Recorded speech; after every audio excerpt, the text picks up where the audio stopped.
کراچی کے علاقے سولجر بازار میں گیس لیکیج کے باعث رہائشی عمارت میں دھماکہ ہوا ہے۔ عمارت کا ایک حصہ منہدم ہو گیا۔ ملبے تلے دبنے سے 2 افراد جاں بحق ہو گئے ہیں۔ 11 افراد زخمی ہونے کی اطلاعات موصول ہوئی ہیں۔ 60 سالہ محمد ریاض اور 10 سالہ بچی کی لاش ملبے سے نکال لی گئی ہے، جبکہ ریسکیو حکام کی امدادی کارروائیاں جاری ہیں۔ تازہ ترین صورتحال وہاں پر کیا ہے، کس طرح سے ریسکیو آپریشن جاری ہے، اظہر زیدی ہمیں بتائیں گے۔ جی اظہر، بتائیے گا تمام تر ریسکیو کارروائیوں کے حوالے سے۔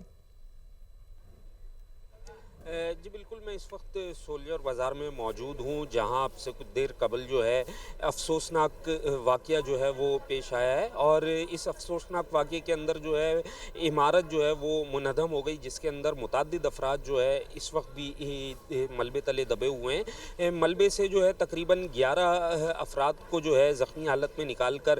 سول اور جنہ اسپتال جو ہے وہ منتقل کیا گیا ہے، جہاں ان کو طبی امداد جو ہے وہ فراہم کی جا رہی ہے۔ اور میں آپ کو بتاتا چلوں کہ ملبے سے جو ہے 2 افراد کی جو ہے وہ لاشیں نکلی ہیں، جس میں ایک 10 سالہ بچی ہے اور ایک 60 سالہ محمد ریاض نامی شخص ہیں، جن کی لاش کو جو ہے وہ نکال کر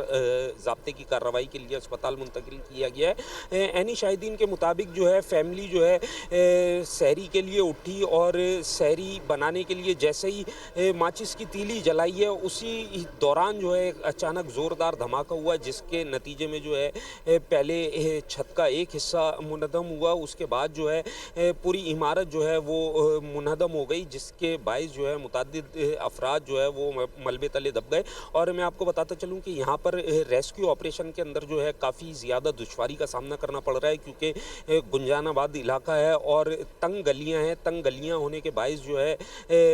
کوئی ہیوی مشینری جو ہے وہاں نہیں پہنچ سکتی، اور ریسکیو کے جو اہلکار ہیں وہ ہاتھوں سے جو ہے وہ ملبہ ہٹا رہے ہیں، اور زخمیوں کو اور جو لوگ ملبے تلے دبے ہوئے ہیں ان کو جو ہے وہ تلاش کرنے کا کام جاری ہے۔ اس وقت بھی جو ہے ایک بچی اور ایک شخص کی لاش جو ہے ملبے سے نکالی ہے، اور ریسکیو حکام کا یہی کہنا ہے کہ تنگ گلیاں ہونے کے باعث جو ہے ریسکیو آپریشن کے اندر کافی دشواری کا سامنا کرنا پڑ رہا ہے، اور علاقہ مکینوں کی تعداد بھی بہت زیادہ یہاں پر موجود ہے، جس کے باعث جو ہے کافی دشواری کا سامنا کرنا پڑ رہا ہے، جبکہ پولیس اور رینجرز کی بھاری نفری بھی یہاں پر پہنچ گئی ہے۔ پولیس کی جانب سے بھی جو ہے یہاں پر ریسکیو کام کیے جا رہے ہیں، اور جو علاقہ مکینوں کی بڑی تعداد یہاں پر موجود ہے ان کو جو ہے پیچھے ہٹایا جا رہا ہے، تاکہ ریسکیو کا جو کام ہے وہ بآسانی جو ہے وہ کیا جا سکے۔ اور میں آپ کو بتاتا چلوں کہ اس عمارت کے اندر جو ہے جو عینی شاہدین ہیں ان کا یہ بتانا ہے کہ تقریباً 4 سے 5 فیملیاں جو ہے اس عمارت کے اندر رہائش پذیر تھیں، اور اس وقت جو ہے تقریباً اس عمارت کے ملبے سے جو ہے 11 افراد کو جو ہے زخمی حالت میں نکالا گیا ہے، جبکہ ایک بچی سمیت 2 افراد کی لاشیں نکالی گئی ہیں، اور ابھی بھی کہا یہ جا رہا ہے کہ اس کے